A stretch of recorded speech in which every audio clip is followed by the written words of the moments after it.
Welcome to Choice Classic Radio. Like us on Facebook, subscribe to us on YouTube, and help keep this show alive by donating at choiceclassicradio.com. For more of your favorite old-time radio shows, join us on our companion podcast, Choice Classic Radio Mystery, Suspense, Dramas, and Horrors, where we bring to you the most mysterious tales that the golden age of radio had to offer. And now, with 116 episodes made, broadcasting from 1949 to 1953, we bring to you Richard Diamond, Private Detective. Listen while the makers of Rexall drug products and 10,000 independent Rexall family druggists bring you Dick Powell as Richard Diamond, Private Detective.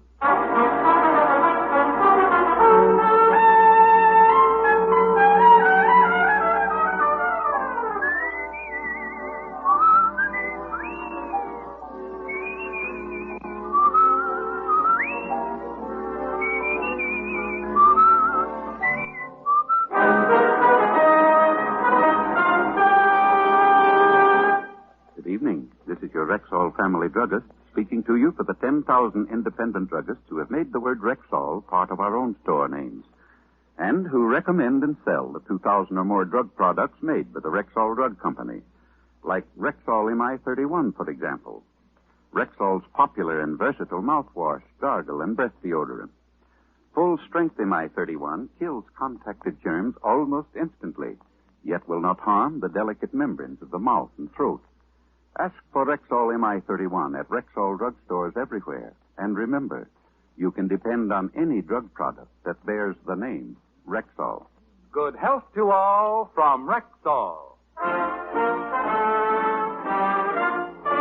Now your Rexall family druggist brings you a transcribed half hour with Richard Diamond, Private Detective, starring Dick Powell.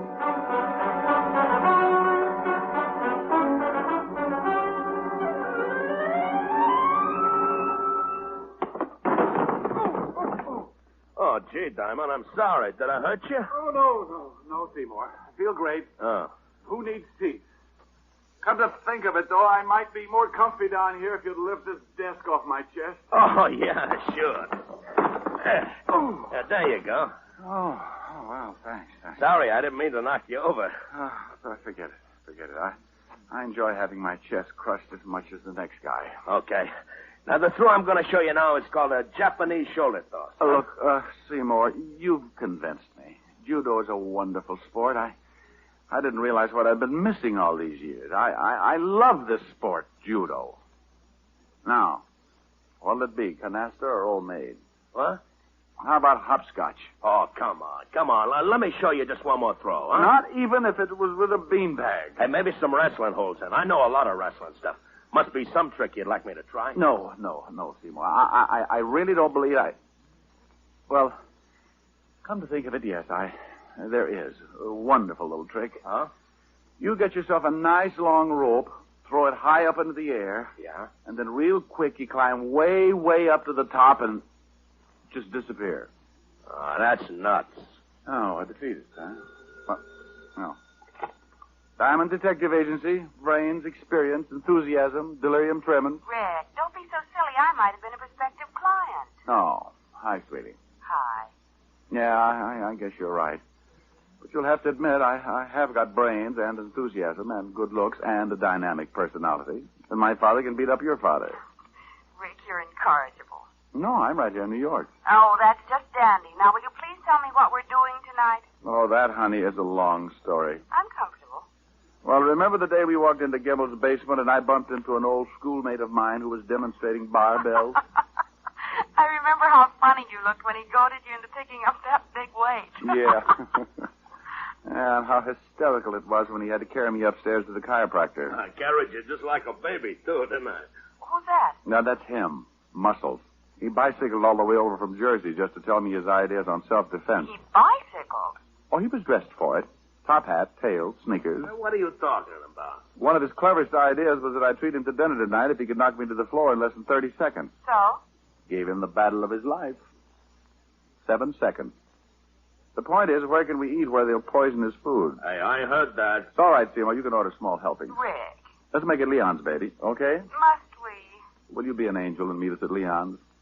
I'll meet you at Leon's. 8 o'clock sharp. Rick, if you keep me waiting. If I keep you waiting, you have a lock of my hair. 8 o'clock. Sharp. Well, I'll see you at Leon's at 8 o'clock, huh? Bring lots of money, because I'm a guy who can really eat. Oh, I'll bet you are. Well, if you arrive there before I do, Seymour, start in on the ferns by the front door. Seymour was too stupid to go away mad, but at least he went away. I settled back in my chair and made a half-hearted attempt to figure a face out of the water spout on the ceiling.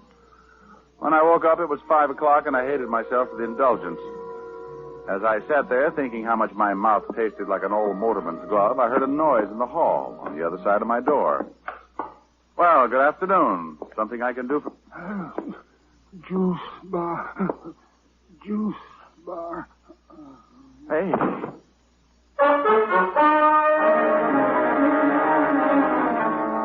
He fell face forward into the pool of blood at his feet, like a wino who'd stumbled into a fountain of muscatel. Funny, isn't it, how an ice pick loses all its homey appeal when it's sticking out of a guy's back? The ice pick this guy was wearing was no exception. I didn't know how long he'd been leaning against my door, but one thing was certain, it was long enough to die. I put in a call to 5th Precinct Police Headquarters and Lieutenant Levinson. And 10 minutes later, my office was full of badges. And you have no idea who he is, huh, Rick? Not the vaguest, Walt. Well, the checkup shows you're the only office in the building that's been open after 2, so he must have been on his way to see you when he got it from behind. Maybe he was delivering ice and just happened to fall on his ice pick. Otis. Yeah? Otis, now that you've solved it, why don't you go down to the glue factory and let them put you up in nice little glass bottles? Oh. Well, anyway, he has a billfold in his pocket. That ought to tell us something. How about a look, Fatty? Huh? Oh, sure. Here. Quite a card collector, wasn't he? Quite. Gold Furriers, the Copper Room, O'Toole's Diner. Lousy food. Got ptomaine once from that cheesecake. I remember. I got ptomaine just watching you eat it.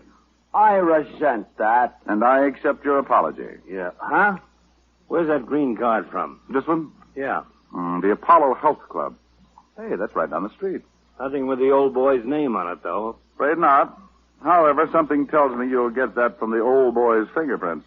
Let's hope so.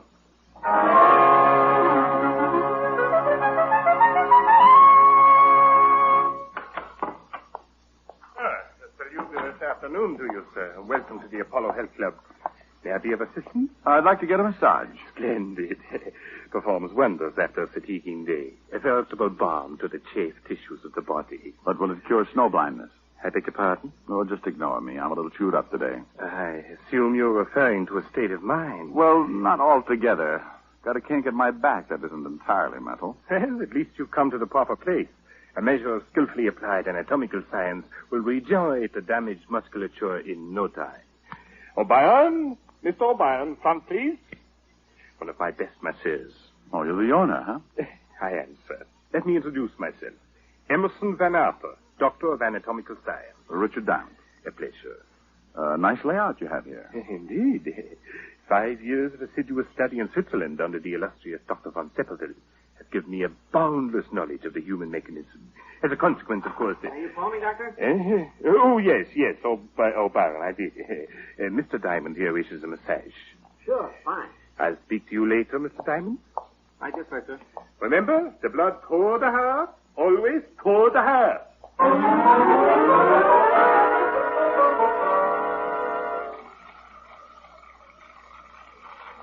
A real private detective, huh?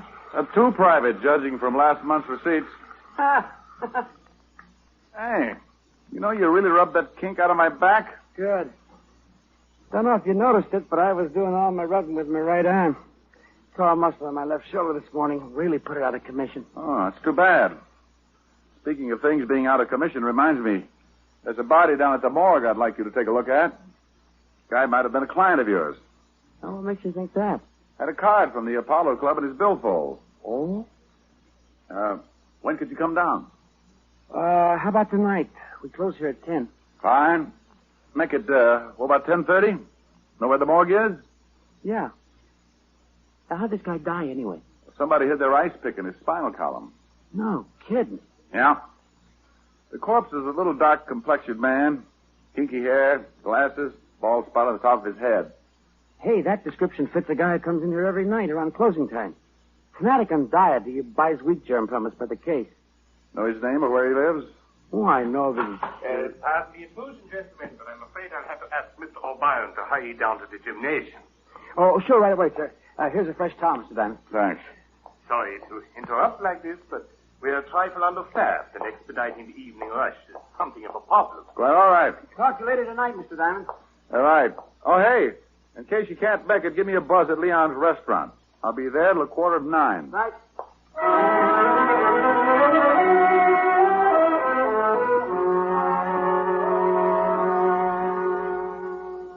Ah, Monsieur Diamond. Hello. Bonsoir. Hello, Leon. Par ici, par ici. Which translated into English means? Right this way.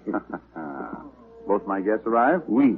First the young lady, then a few minutes later the gymnast. But, Mr. Diamond, a telephone call is waiting for you. Oh, thanks, Leon.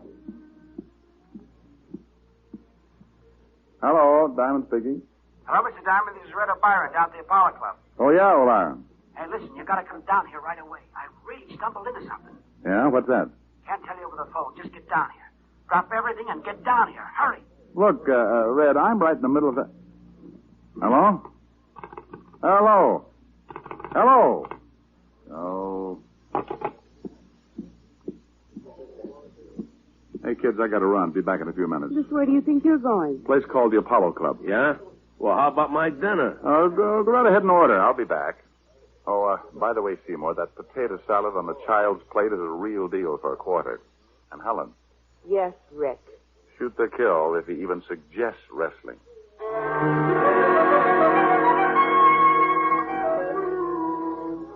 I walked out of Leon's, flagged down a cab, and spent the trip back to the Apollo Club, wondering what Red O'Brien was so worked up about and why he'd hung up on me.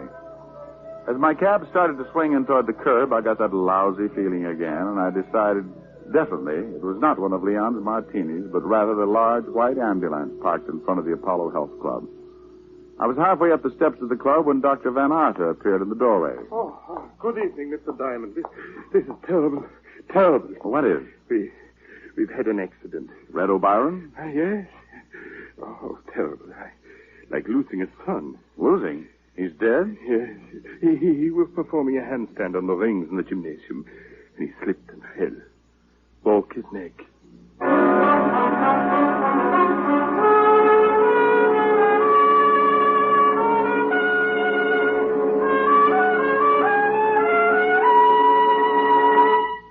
Before we continue with the adventures of Richard Diamond, private detective, here's your Rexall family druggist.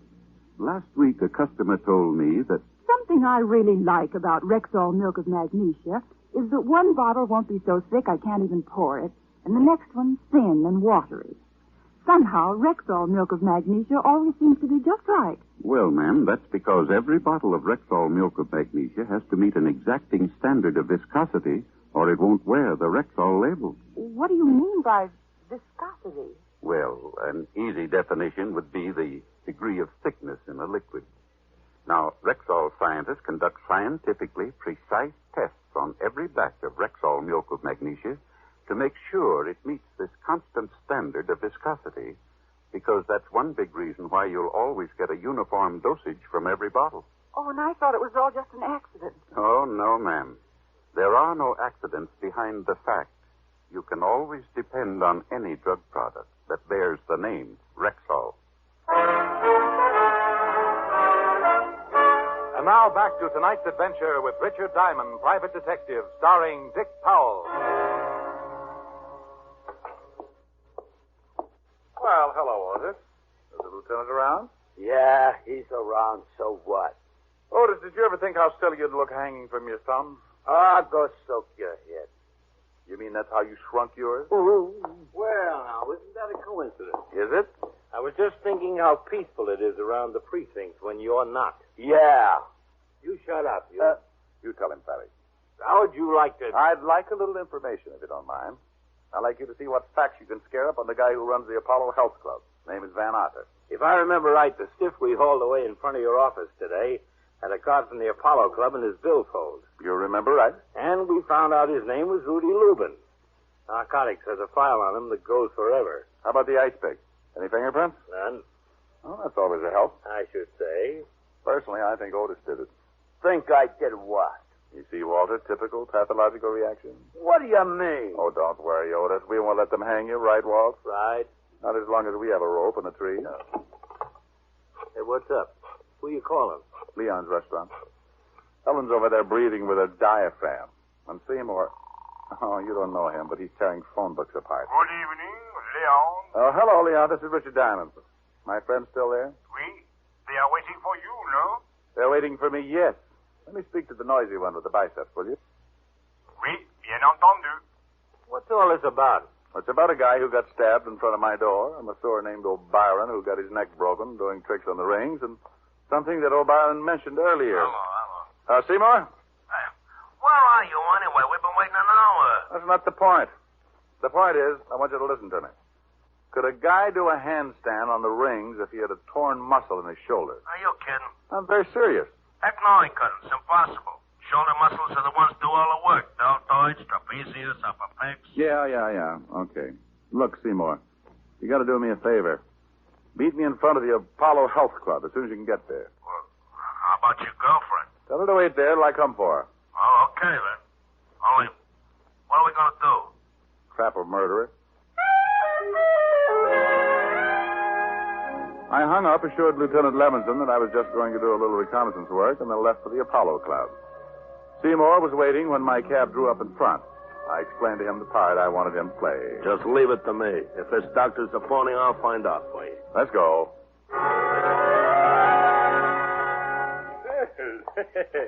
Hello again, Mr. Diamond. Doctor? I just talked to the O'Brien boys' family. Oh, it was heart-rending, absolutely heart-rending. I almost broke down. No, you will before it's over. Huh? Like you to meet a friend of mine, Seymour Caper. A pleasure, sir. What do you say, Doc? Seymour's been having a little trouble with his chest lately. I told him you're a doctor of... anatomical science. Yeah, and that you could undoubtedly do him some good. Very kind of you. There's something to do with my muscles. You know anything about them? Muscles are what an anatomical scientist knows most about. Oh, swell. The doctor studied all about muscles in Switzerland. Oh? Just what seems to be the trouble. Well, here's the deal, Doc. It all started the other day when I was working out with my barbells. I was doing an exercise for my trapezius when all of a sudden I got a spasm in my tensor fascia. So I bent over to set the barbell down on the floor, and that's when the pain hit me. First in my pectoralis minor, then in my intercostals, and finally in my diaphragm. A kind of spasmodic contraction like when you get the hiccups. Only no hiccups. You know what I mean? Yes. A spasmodic contraction. Of the diaphragm. Only no hiccups. And then my abdominals began tightening until I could hardly expel my rib cage. Oh. That's when I called Diamond here. I see. Yes, quite naturally. If you'll pardon me a moment, I'll see if I can... Yeah, but wait a minute. I haven't told you about my rhomboid. His rhomboids seem to be completely out of whack. Beg your pardon. Well, it must be either my rhomboids or my dorsal spinalis. Awful pain right between my shoulder blades. What do you figure it is, Doc? Well, actually, hasty diagnosis isn't feasible. Huh? I really couldn't... Yeah, but you just put your hand on my left rhomboid and feel how knotty it is, huh? Left rhomboid. Yeah, go ahead, feel it. It's right under the middle trapezius, Doc. You know where that is. Please, Seymour. Don't insult the doctor. Any old quack knows where that is. Yes, certainly. Middle trapezius. Great Scott. I'd almost forgotten. I left a client under the sun lamp. Pardon me, gentlemen. I'll be back in a moment. Have a hunch he's heading straight for an anatomy chart. Yeah, you're not kidding. That guy's as phony as the title he uses. Doctor of Anatomical Science. My gluteus. Mine, too. Come on. I took Seymour by his rhomboid and led him out onto the street, down to the middle of the block, and up 3 flights to my office. While I did my thinking, Seymour did his push-ups. 302. 303. Well, Seymour, we know 3 things. O'Brien couldn't have been exercising on the rings with an injured shoulder. 5 right. The doctor's a phony. 6 right. Then the doctor is a front for something that's important enough to kill people over. 300 right. 8. As a consequence, you and I are burglars. 9 right. What? Starting as soon as the Apollo Club closes. But you mean we're going to bust into the joint? We're going to bust into the joint or flatten your head in the attempt.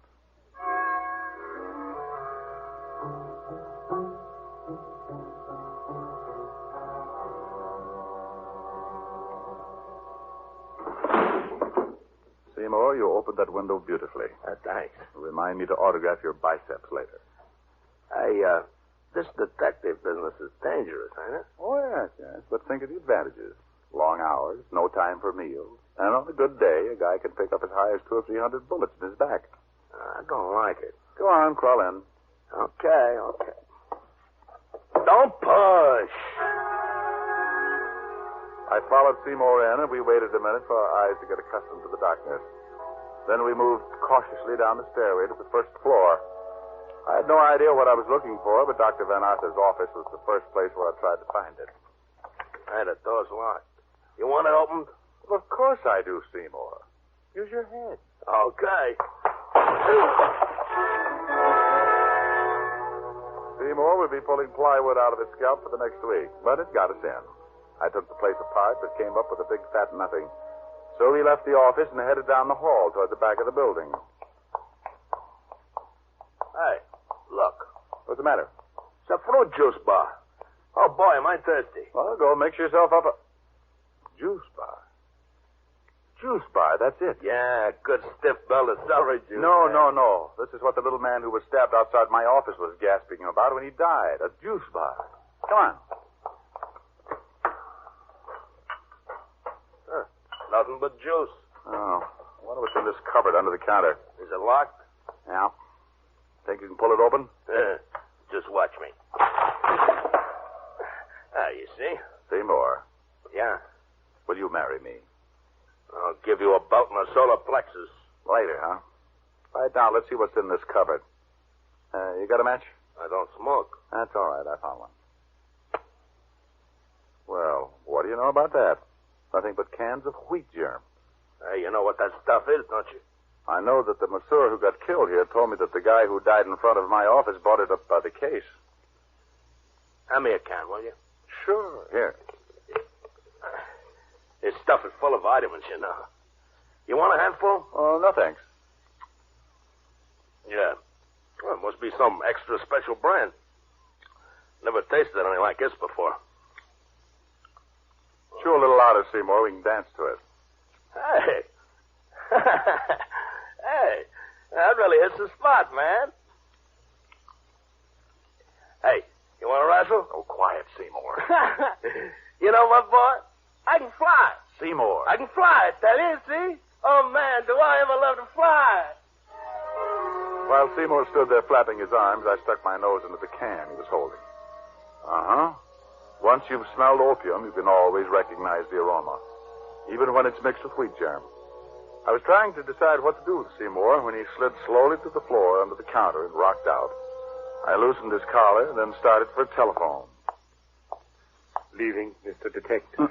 Wow. Doctor, working late? I'm glad I arrived in time to offer you a drink of fruit juice. Well, thanks loads, but I'm driving. Where you're going, Mr. Detective, the weather is too hot for driving. Now, isn't that a nasty thing for a guy who sticks ice picks in people to say? Oh, that was the most unpleasant experience, I assure you.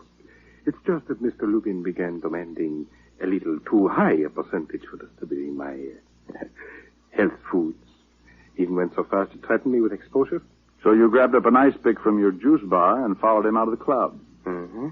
I doubt if he ever knew what hit him. Oh, I bet he had a hunch. Well, I perceive that you sampled my wheat germ. No, I opened a can or two. Personally, I never touched the stuff without bananas and cream. You've made the same unfortunate discovery that Wade O'Brien made, Mr. Detective. Oh, that's why he called me at Leon. Yes, and that's also why I had to resort to the unsportsmanlike expedient of luring him to the balcony of the gymnasium and then pushing him over head first. I was about to call the doctor a particularly dirty name when Seymour's hulking shoulders loomed up behind the juice bar, not over 3 feet from where the doctor was standing. Doctor, you're wrong. Seymour is not a sissy. What? I don't think you could beat up Seymour with one hand. That's what. Mr. Diamond, I'm afraid you're asking to be shot. Yeah, well, just to try it. Who said... Yes. I'll teach him to call somebody who knows how to fly a sissy.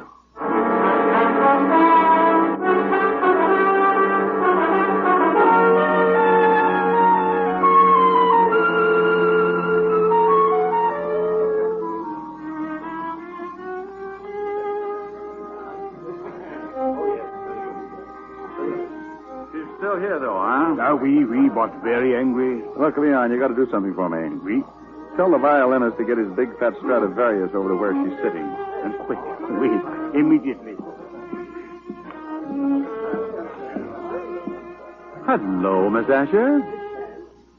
Oh, come on, sweetie. I've had a rough night subduing murderers, opium eaters. Least you could do is say hello. Hello.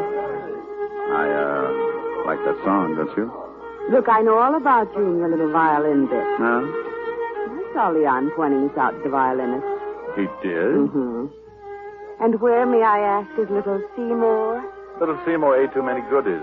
He's having his stomach pumped.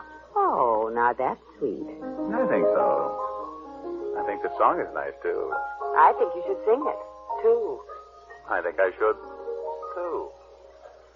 Hold me close and hold me fast. The magic spell you cast. This is La Vie en Rose. When you kiss me, heaven sighs, and though I close my eyes, I see La Vie en Rose. When you press your heart.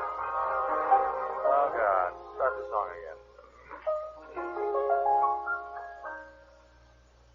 Hold me close and hold me fast. The magic spell you cast. This is La Vie en Rose. When you kiss me, heaven sighs, and though I close my eyes, I see La Vie en Rose. When you press me to your heart, I'm in a world apart. A world where roses bloom. And when you speak, angels sing from above.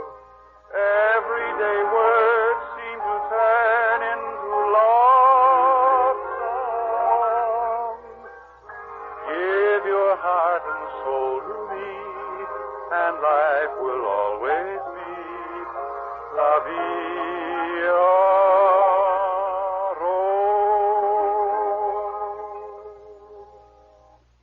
Nothing?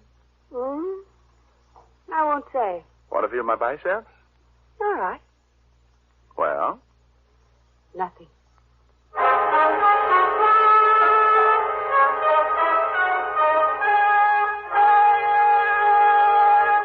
Again, here's your Rexall family druggist. Whenever you have a headache, remember this about Rexall aspirin. When taken with water, the 5 full grains of pure aspirin in every Rexall tablet are ready to go to work for you even before they reach your stomach. So whenever you have a headache, remember that about Rexall aspirin. Ask for it at Rexall drugstores everywhere. And remember always, you can depend on any drug product that bears the name Rexall. Good health to all from Rexall.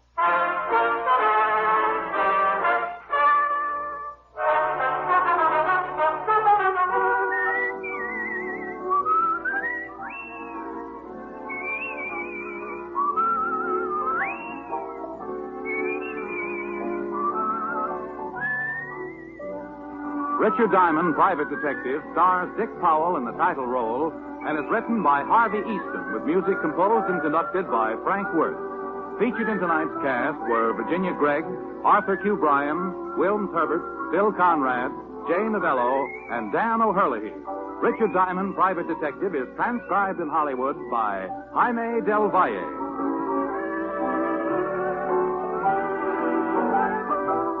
This is Bill Foreman inviting you to be with us next Wednesday at this time when we will again bring you Dick Powell as Richard Diamond, Private Detective.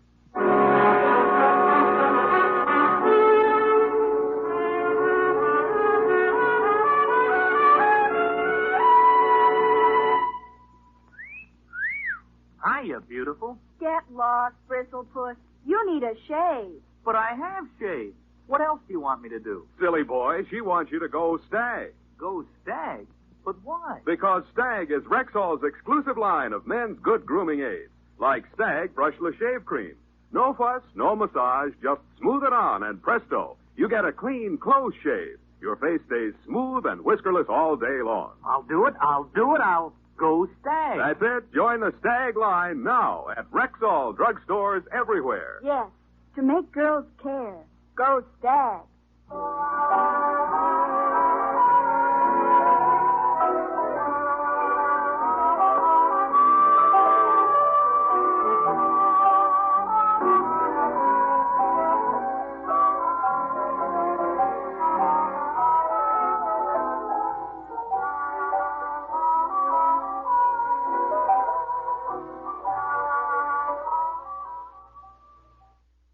That concludes today's episode. We'd like to thank you and remind you to donate at choiceclassicradio.com. Remember, your donations make episodes like this possible.